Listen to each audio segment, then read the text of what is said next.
Hi hello welcome back to my channel.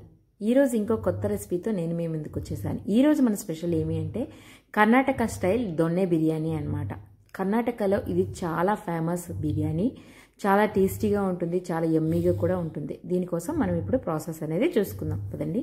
నేను ఇందులోకి 1/2 kg mutton అనేది వాడుతున్నాను. చూసారు కదా, మటన్ చాలా ఫ్రెష్గా ఉంది.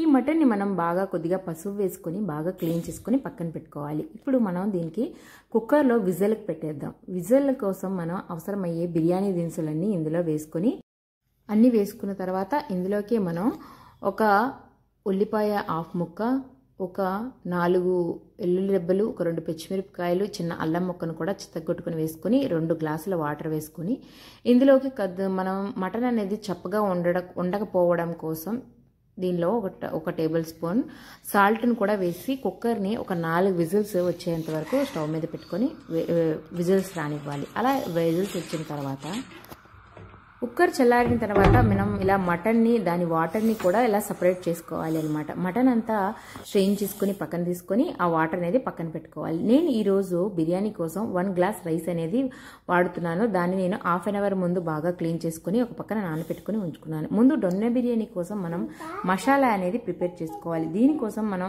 ఒక 1/2 కట్ట కొత్తిమీర, 1/2 కట్ట పుదీనా, ఒక 15 నుంచి 20 వెల్లుల్లి రెబ్బలు, ఒక ఇంచ్ అల్లం ముక్కను కూడా ఇలా తీసుకొని ఒక 4 పచ్చిమిర్చిని కూడా వేసుకొని మనం దీన్ని ఒక థిక్ పేస్ట్ లాగా చేసుకోవాలి అనమాట. ఒక స్మూత్గా ఒక పేస్ట్ లాగా చేసుకోవాలి.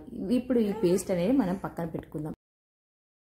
బిర్యానీ కోసం మనం ఒక మందపాటి బాండి అనేది పెట్టుకొని అందులో ఒక స్పూన్ గీ అనేది వేసుకోవాలి.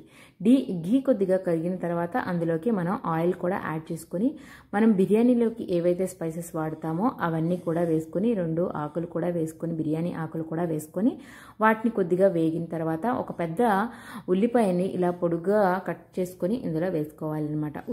ఉల్లిపాయలు కొద్దిగా మనకి కలర్ చేంజ్ అయిన తర్వాత చూసారు కదా, ఉల్లిపాయలు అనేది ఇలా కొద్దిగా మనకి బ్రౌన్ కలర్లోకి చేంజ్ అవ్వాలి. ఇలా చేంజ్ అయిన తర్వాత మనం ఇందులోకి మనం ముందుగా ఏదైతే గ్రైండ్ చేసి పెట్టుకున్నాం కదా పేస్ట్, ఆ పేస్ట్ అనేది ఇందులోకి వేయాలి.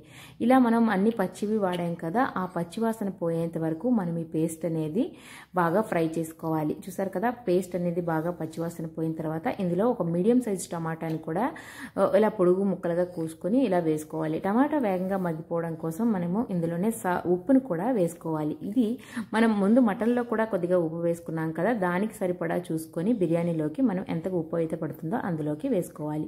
తర్వాత ఒక చిన్న టేబుల్ స్పూన్తో ఒక టేబుల్ స్పూన్ కారపొడి, ఇంకా బిర్యానీ మసాలాను కూడా యాడ్ చేసుకోవాలి. ఈ మసాలాలన్నీ కూడా మనకి బాగా ఫ్రై అయిన తర్వాత ఇందులోకి నేను ఒక 1/2 కప్ కర్డ్ని కూడా వాడుతున్నాను. పెరుగును కూడా వేసుకున్న తర్వాత ఈ పెరుగులోంచి వాటర్ వచ్చి అవి కొద్దిగా చిక్కపడేంత వరకు మనము బాగా ఫ్రై చేసుకోవాలి. అలాగే ఇందులోకి ఒక 1/2 స్పూన్ కొరియండర్ పౌడర్ని కూడా యాడ్ చేసుకోవాలి. ధనియా పౌడర్ని కూడా యాడ్ చేసుకున్న తర్వాత మనం ముందుగా ఏదైతే బాయిల్ చేసి పక్కన పెట్టుకున్నామో ఆ మటన్ని కూడా ఇందులోకి యాడ్ చేసుకోవాలి. ఇప్పుడు మసాలాలన్నీ మటన్కి పట్టేలాగా బాగా ఒకసారి కలుపుకోవాలి. చూసారు కదా, ఇలా కలుపుకున్న తర్వాత మటన్కి మనం ఏవైతే మసాలాలు వేసామో అవన్నీ బాగా పట్టుకునేంత వరకు కొద్దిసేపు మూత పెట్టేసి అలా వదిలేయాలి. చూసారు కదా, మనకి ఆ వాటర్ అనేది పోయి బాగా మటన్కి ఆ మసాలాలన్నీ పెట్టుకున్న తర్వాత మనం ముందుగా నానబెట్టుకున్నాం కదా, ఆ వాటర్లో అంతా తీసేసి రైస్ అనేది మనము బిర్యానీలోకి యాడ్ చేసుకోవాలి. ఇలా బిర్యానీలోకి రైస్ వేసుకున్న తర్వాత ఒకసారి ఈ మసాలాలు ఆ రైస్కి కూడా పట్టేలాగా ఒకసారి బాగా తిప్పుకొని పక్కన పెట్టుకోవాలి. ఇవి కొద్దిగా ఫ్రై అయిన తర్వాత ముందుగా మనం ఏవైతే మటన్లోంచి వాటర్ని సపరేట్ చేసి పక్కన పెట్టుకున్నామో ఆ 1 గ్లాస్ రైస్కి 2 గ్లాసెస్ ఆఫ్ వాటర్ నాకు ఆ మటన్ నుంచే వచ్చాయి. ఆ వాటర్ని నేను ఇందులోకి వాడుతున్నాను. ఈ మటన్లోంచి వచ్చే వాటర్ని ఇందులో వాడడం వలన బిర్యానీ చాలా టేస్టీగా వస్తుంది, చాలా ఫ్లేవర్ఫుల్గా కూడా వస్తుంది. మనం ఈ మటన్లోంచి వచ్చిన వాటరే ఇందులో వాడాం కాబట్టి ఈ బిర్యానీ అనేది మనకి చాలా యమ్మీగా కుదిరిపోతుంది.